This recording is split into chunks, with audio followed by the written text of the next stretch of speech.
Hello guys, maulan na gabi. Nagluto ako ng nilagang manok. Ayan. Parang nilagang baboy lang din siya.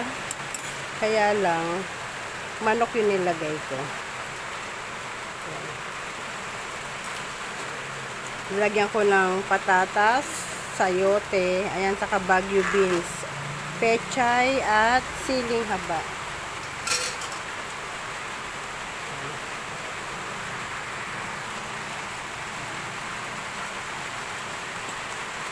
Tama-tama, maulan ang panahon. Hanggang ngayon, naulan pa rin dito.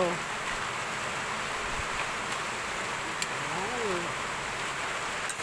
Tapos, meron tayong patis na may kalamansi at sili.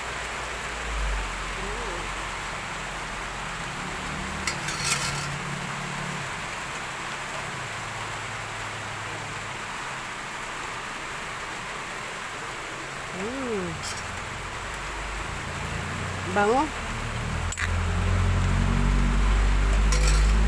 Yan, kaya tayo guys. Thank you for watching.